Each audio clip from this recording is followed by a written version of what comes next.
A partir de agora, a lei brasileira exige que uma empresa trate um chefe abusivo ou uma meta de vendas irreal com o mesmo rigor matemático que ela trata um vazamento de gás tóxico ou uma máquina sem proteção. E isso muda tudo. Pois é. Pense nisso por um segundo. Bem-vindos e bem-vindas à nossa análise profunda de hoje, onde a gente vai desempacotar o novo mundo do gerenciamento de riscos ocupacionais. A nossa missão aqui é dissecar como o capítulo 1.5 da NR1 transformou a segurança do trabalho no Brasil, tirando ela daquela prancheta puramente reativa e transformando num sistema de inteligência bem complexo. E olha, é uma virada de chave gigantesca mesmo. A gente finalmente deixou para trás aquela era do antigo PPRA, né? O Programa de Prevenção de Riscos Ambientais, que ficava ali focando quase que exclusivamente no ambiente físico. Tipo ruído, calor, poeira química, essas coisas. Exato, era muito engessado. Agora, a norma exige uma gestão sistêmica, integral. Mas antes de a gente colocar a mão na massa e descer para os detalhes operacionais, tem uma regra de ouro na segurança do trabalho que a gente precisa deixar muito clara logo de cara.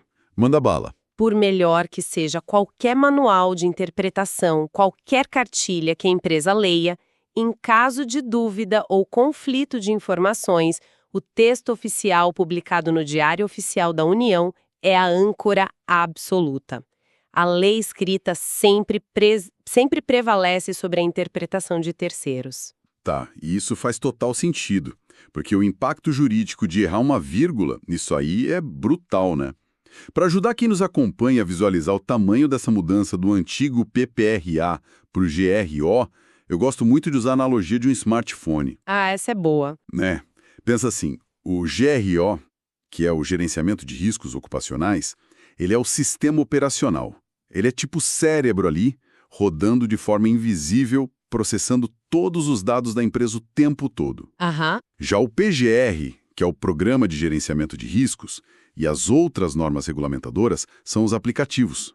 Então você abre o aplicativo de ergonomia, o aplicativo de trabalho em altura, e eles rodam alimentados pela base de dados desse sistema operacional do GRO. Olha, eu adoro essa linha de raciocínio. O GRO é literalmente o processo mental e gerencial da coisa. É a ação contínua de você antecipar e controlar, e o PGR é só a materialização documental disso. O papel impresso, basicamente. Documentos palpáveis, que são o inventário de riscos e o plano de ação. O que já nos leva a um desvio de finalidade que, nossa, tem acontecido direto no mercado. Eu vejo empresas pegando essa estrutura super detalhada do GRO para tentar definir se um funcionário ali tem direito a receber adicional de insalubridade ou periculosidade no contra-cheque. Nossa, sim. E esse é um erro conceitual e jurídico muito, mas muito grave. O GRO nasceu com uma finalidade puramente prevencionista. O grande objetivo da NR1 é não deixar o trabalhador adoecer. Ponto.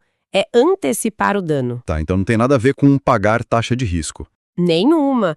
A caracterização de insalubridade ou periculosidade, que é o que define o pagamento daquele adicional, pertence a um universo jurídico totalmente focado na compensação financeira pela exposição.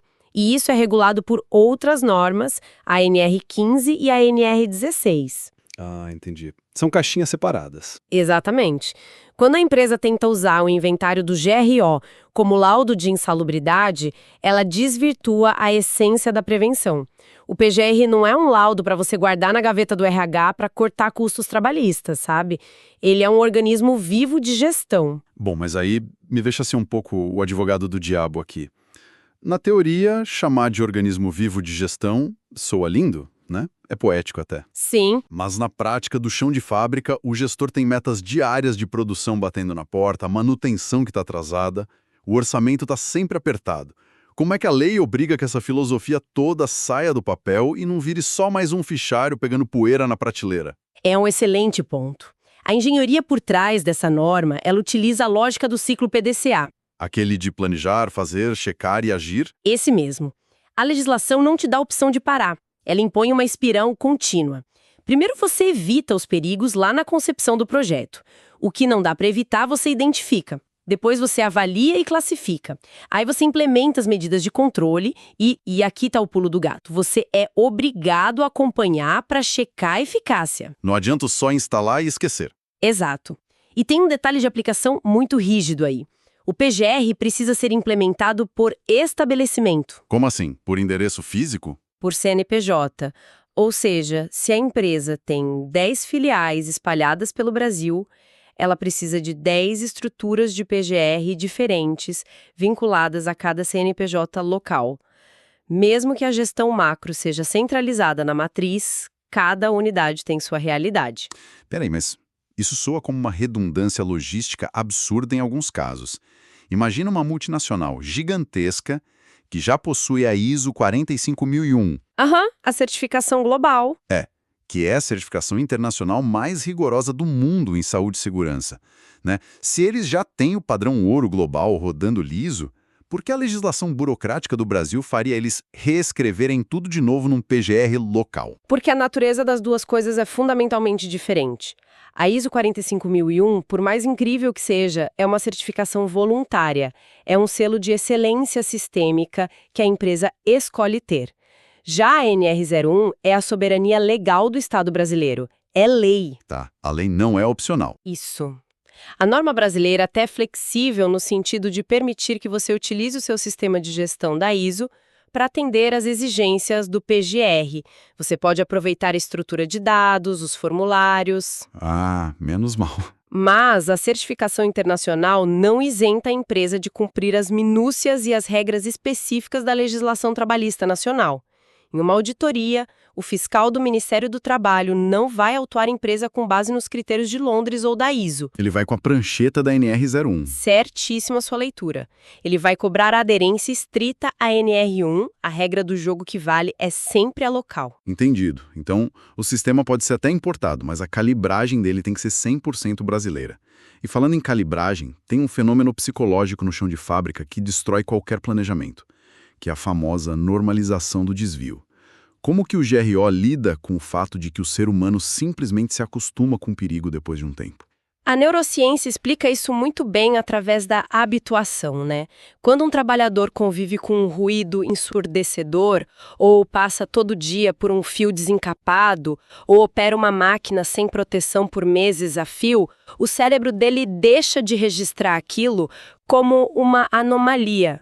Vira paisagem. Vira o normal. O alerta instintivo de sobrevivência é desligado. E é exatamente para combater esse apagão de percepção que o GRO exige uma etapa chamada levantamento preliminar de perigos.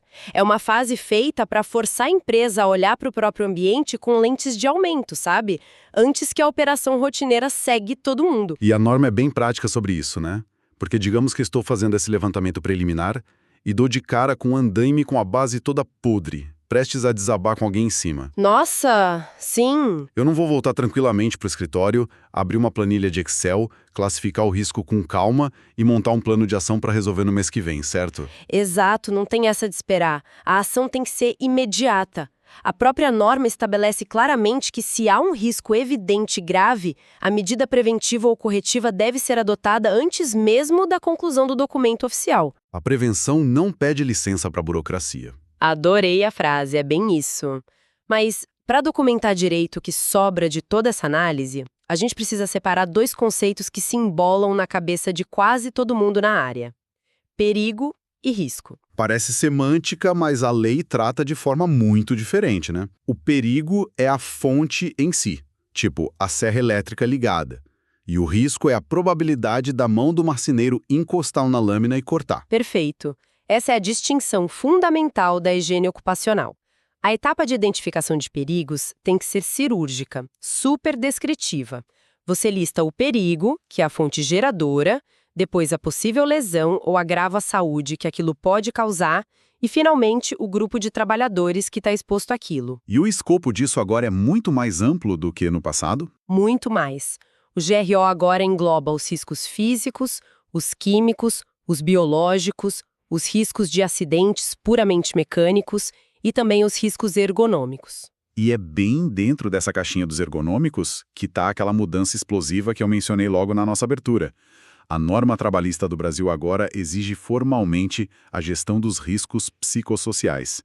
Estresse excessivo, burnout crônico, assédio. Como é que isso funciona na prática para a empresa sem virar uma grande sessão de terapia corporativa? Esse é o grande desafio de muitos gestores hoje. Funciona através de integração. O GRO mapeia esses fatores, trabalhando lado a lado com a NR17, que é a norma específica de ergonomia. Imagina a saúde organizacional como se fosse um iceberg. Tá, visualizando aqui. Ponta visível, aquilo que a diretoria enxerga claramente nos relatórios financeiros no fim do mês, é o absenteísmo, as licenças médicas acumuladas e o alto turnover, o entra e sai de funcionário. Os sintomas? Isso. Mas a base invisível desse iceberg, a parte gigante que de fato afunda o navio, são as metas inatingíveis, a pressão temporal extrema para entregar projetos, a falta de clareza nas tarefas e o assédio moral, que muitas vezes é tolerado silenciosamente pela liderança. O GRO obriga a empresa a tratar a má organização do trabalho como um perigo estrutural, assim como uma máquina quebrada. Nossa. Mas só para traçar um limite legal aqui, porque eu fiquei curioso. Se o funcionário está passando por, sei lá, um divórcio super traumático, acumulando dívidas pessoais altíssimas, e a saúde mental dele despenca por causa disso, isso entra na conta do PGR da empresa? Não, de forma alguma. A legislação é taxativa quanto a isso. O mapeamento recai estritamente sobre os fatores de risco e, eu cito, relacionados ao trabalho. A empresa não gerencia a vida privada de ninguém. Ela avalia e gerencia como a organização do trabalho, como as chefias e as exigências corporativas impactam a psique do funcionário durante a jornada. O que, convenhamos, já é complexo o suficiente, né? Demais.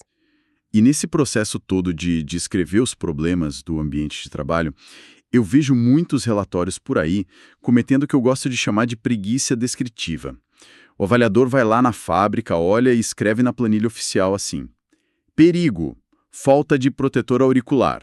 Isso me dá calafrios. Isso é uma falha conceitual tão grave que qualquer auditor fiscal vai apontar com a caneta vermelha imediatamente. A ausência de um EPI, de um equipamento de proteção, nunca é o perigo em si. A ausência é só uma falha no seu sistema de controle. O perigo real é a máquina barulhenta. Exato, o perigo é a injetora emitindo 110 decibéis de ruído contínuo. Outro erro clássico de identificação que a gente vê muito é ignorar as operações não rotineiras. Como assim? O pessoal foca muito no dia a dia da linha de produção, mas esquece completamente aquela limpeza pesada do tanque químico que só acontece a cada 6 meses. Ou a manutenção preventiva no telhado que o pessoal faz no domingo. O risco fatal muitas vezes está nessas zonas cinzentas, fora da rotina padrão. Bom, depois que a gente identifica todos esses perigos e como as pessoas estão expostas, a gente fica com uma montanha de dados qualitativos na mão, certo? Como é que eu transformo a chance de alguém torcer o pé limpando o pátio ou a chance de ter um colapso nervoso no setor de vendas num dado matemático frio para a diretoria poder decidir onde colocar o orçamento primeiro? Aí a gente entra na avaliação de riscos. O mecanismo matemático central do GRO para isso é uma equação até simples na teoria, mas de interpretação bem complexa na prática.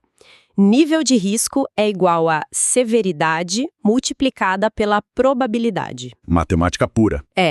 E a lei obriga a empresa a criar um documento metodológico oficial, que explique exatamente quais são os critérios que ela usa para graduar essas duas variáveis. Não pode ser no achismo, do tipo, acho que isso aqui é risco médio. Mas, falando de severidade, tem uma pegadinha aí, não tem? Porque, pensa comigo, se um trabalhador cai de um andaime de 4 metros de altura, ele pode ter a sorte de cair de mau jeito e apenas quebrar a perna. Mas ele também pode cair de cabeça e morrer na hora. Quando o técnico vai colocar a nota da severidade nessa matriz de risco, ele escolhe o cenário mais comum, estatisticamente provável, ou o pior cenário absoluto? A regra técnica da NR01 exige que você considere o pior cenário possível. Caramba! Pois é. A avaliação da severidade foca sempre na consequência de maior magnitude para aquele evento específico. Então, se a morte é uma consequência plausível, mesmo que rara, daquela queda de 4 metros, O peso dado na matriz tem que ser o peso máximo, equivalente à fatalidade. E o que equilibra a conta, então, para não ficar tudo nível vermelho de alerta máximo? É a outra variável, é a probabilidade. Ela vai analisar a frequência com que o trabalhador de fato sobe naquele andaime e, crucialmente, a eficácia das medidas de prevenção que já estão instaladas ali, tipo um guarda-corpo robusto, linha de vida, etc. Ah, entendi. É por isso que, cruzando uma severidade 5, que seria morte, como probabilidade 2, que seria muito improvável por causa de todas essas proteções, você chega num nível de risco moderado, digamos um 10, que vai ditar a prioridade de ação da empresa. É exatamente essa a matemática da priorização. Só que o grande problema de ter essa matriz matemática mastigada nas mãos é que muitos gestores acham que o trabalho acaba aí, né? Eles olham um número, veem um risco alto e dizem, legal, o risco de corte na serra é nível alto. Vai ali na loja de ferragens, compra a luva de raspa mais grossa que tiver, entrega para o marceneiro assinar o recibo e resolvemos o problema para o fiscal não multar. Mas a lei brasileira proíbe esse atalho, não proíbe? Proíbe categoricamente. E esse é o verdadeiro calcanhar de Aquiles de grande parte das indústrias no Brasil. A NR01 impõe uma hierarquia que é inflexível no controle de riscos. Inflexível mesmo. Muito. Fornecer o EPI, o equipamento de proteção individual, é literalmente a última e a mais frágil barreira que a lei admite. A norma exige que a sua primeira tentativa seja sempre eliminar o perigo na fonte. Tirar a máquina barulhenta de lá. Isso. Se eu não posso eliminar, por razões técnicas operacionais, eu busco medidas de proteção coletivos, famosos EPCs. Um enclausuramento acústico, por exemplo. Perfeito. Se isso também não for suficiente, eu vou para as medidas administrativas. Tipo, fazer um revezamento de turnos para diminuir o tempo de exposição de cada um. Apenas quando tudo isso falha, se mostra tecnicamente inviável ou enquanto essas soluções definitivas estão sendo compradas e instaladas, é que o bendito EPI entra na jogada. Nossa. Mas, de novo, sendo advogado do diabo aqui, o EPI é infinitamente mais barato a curto prazo e a implementação é imediata. A luva está na prateleira.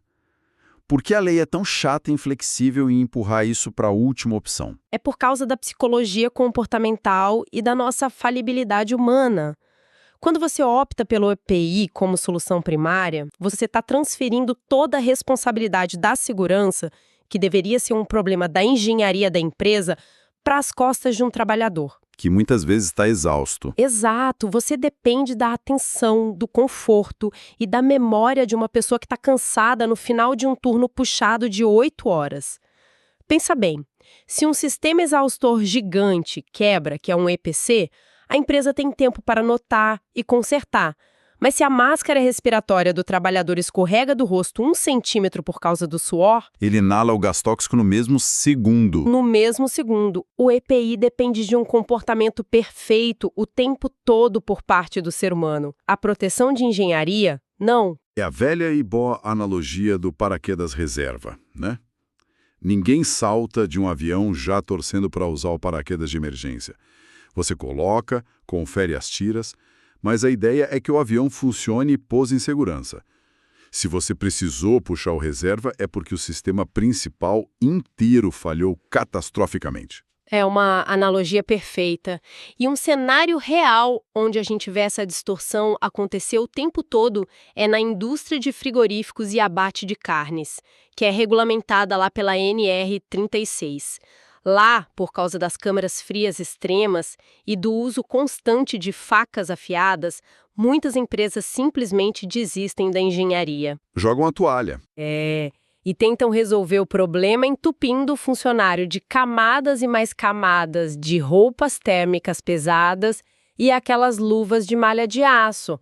Elas usam o EPI como se fosse a solução principal do processo. Isso contraria frontalmente o GRO.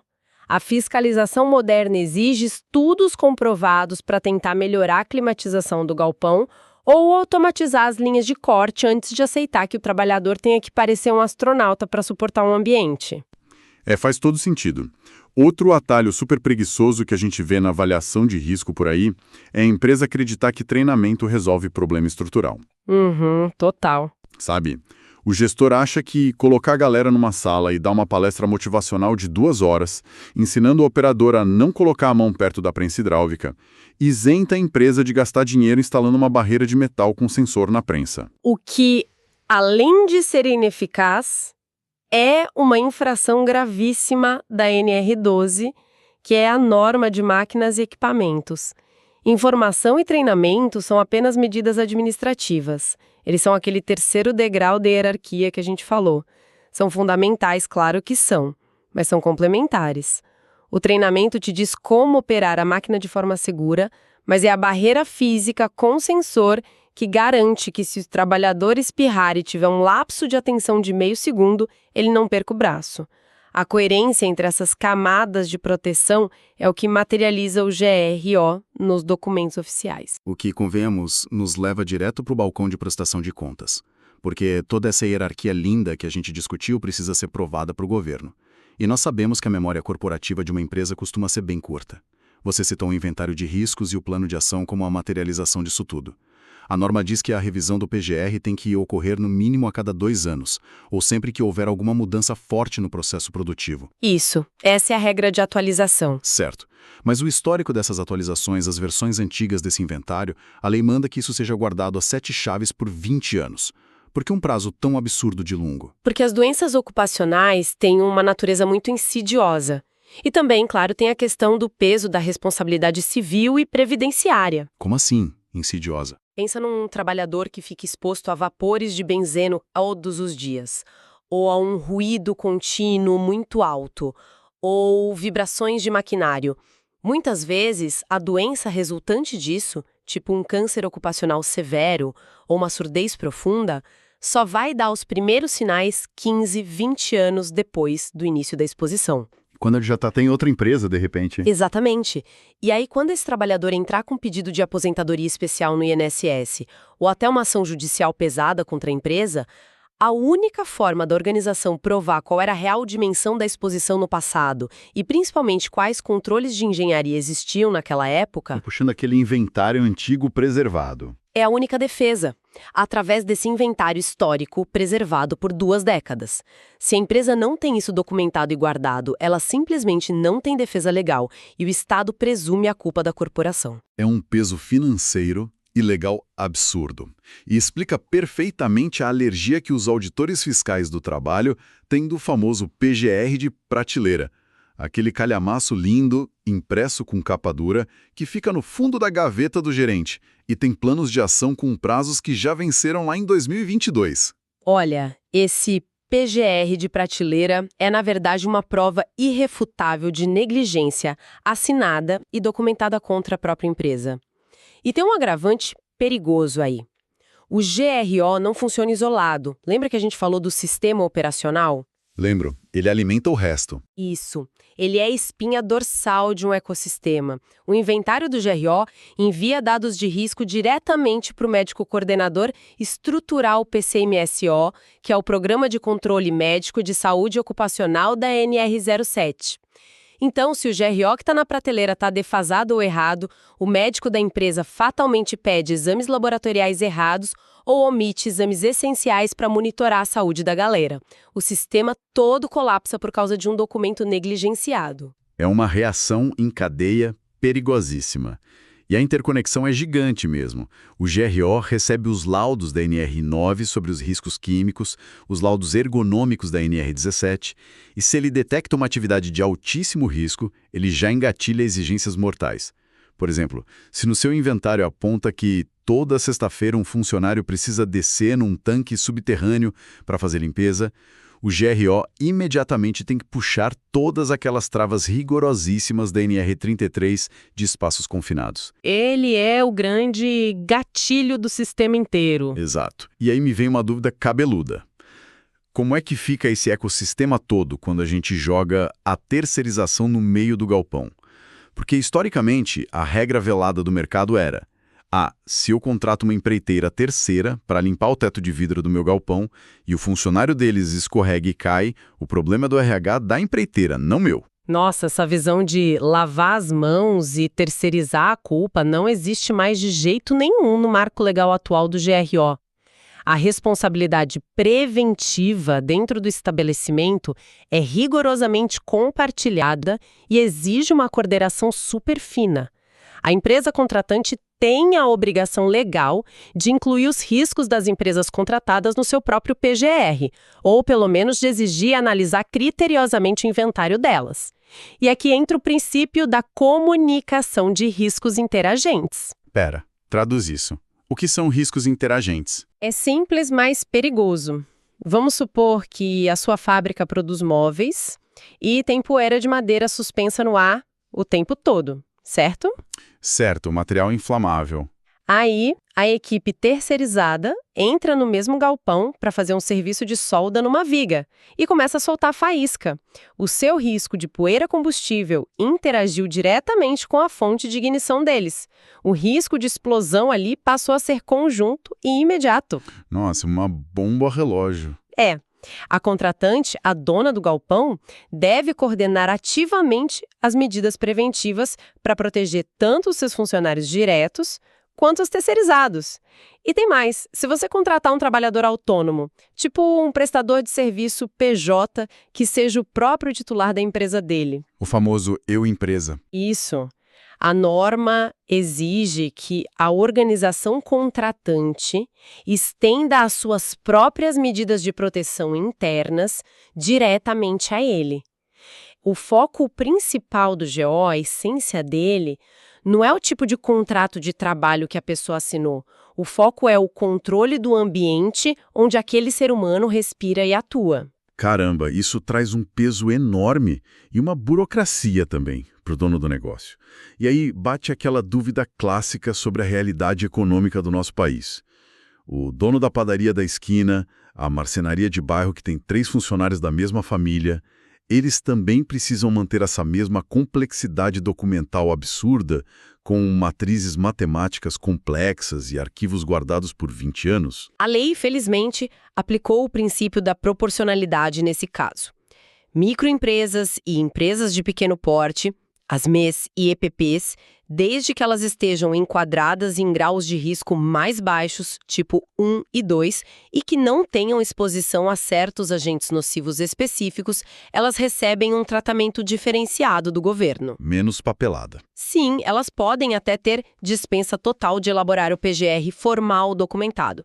Mas preste muita atenção, porque aqui mora a maior armadilha de interpretação de toda a norma para os pequenos empresários. A dispensa do papel não significa o fim da responsabilidade. Brilhante, é exatamente isso. A dispensa é puramente burocrática, para não onerar o pequeno negócio com consultorias caras.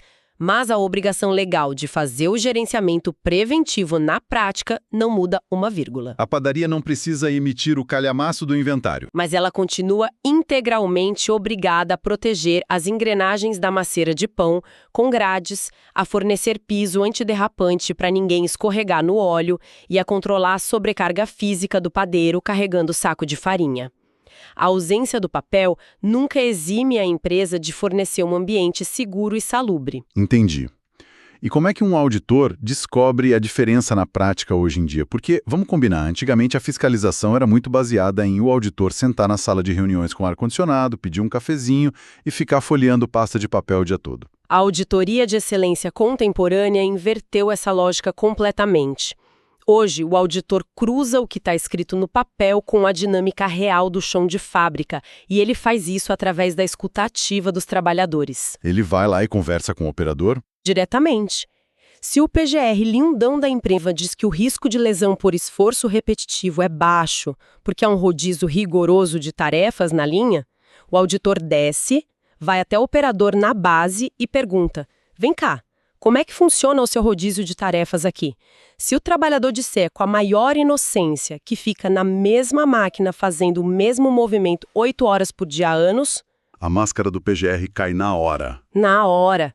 O auditor procura sempre a coerência entre a teoria que foi projetada pelo engenheiro e a vida real, que é executada pelo operário. Imagina o peso disso quando, infelizmente, ocorre um acidente grave. Sei lá, um operador tem a mão esmagada numa prensa durante o turno da noite.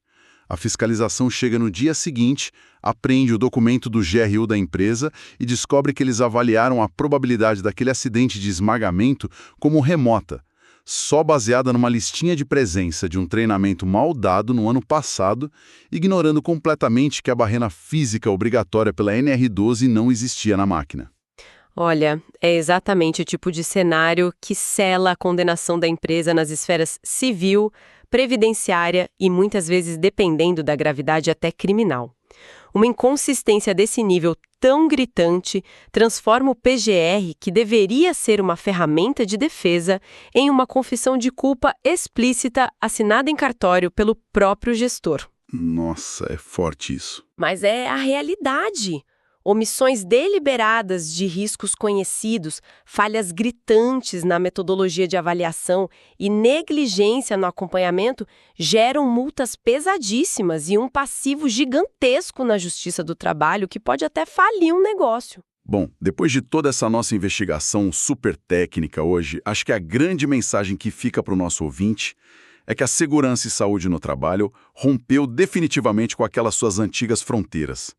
Deixou de ser só aquele departamento do capacete reativo que a diretoria só lembrava que existia quando a sirene da ambulância tocava no pátio ou quando a fiscalização batia na portaria. Sem a menor dúvida, o advento do GRO elevou a cultura de prevenção para a mesa de planejamento estratégico das grandes corporações.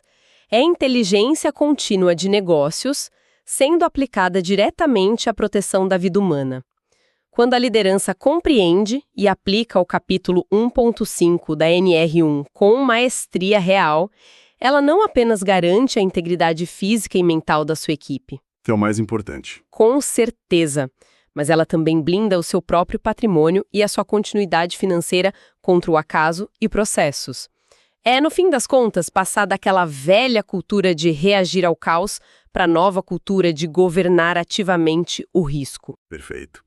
O que nos deixa com uma provocação final fascinante para quem está escutando, especialmente sobre o que nós discutimos hoje envolvendo os polêmicos fatores psicossociais, se o Ministério do Trabalho e a lei brasileira agora exigem oficialmente que as empresas encarem o estresse, a sobrecarga de tarefas e os conflitos crônicos como riscos ocupacionais que são matematicamente calculáveis nas planilhas do GRO, nós estamos entrando numa era onde a própria cultura corporativa está sendo colocada sob o microscópio legal. Pensem comigo depois que a gente encerrar aqui. Se o modelo de como uma empresa pressiona, avalia e muitas vezes pune seus funcionários de forma implacável, está sendo apontado pelo Estado como o agente causador do adoecimento mental. E está. Será que nós não estamos muito perto de começar a avaliar o próprio modelo de negócios, a agressividade dos lucros a qualquer custo e as metas irreais de vendas como verdadeiro risco ocupacional raiz que precisa ser eliminado? Porque se o cérebro da empresa gera um ambiente tóxico por puro design do negócio, a correção imposta pela lei não é da sessão de terapia para o funcionário tentar aguentar o tranco. É consertar a estrutura da organização inteira. Fica a reflexão profunda para vocês. Muito obrigado por acompanharem nossa análise e até a próxima.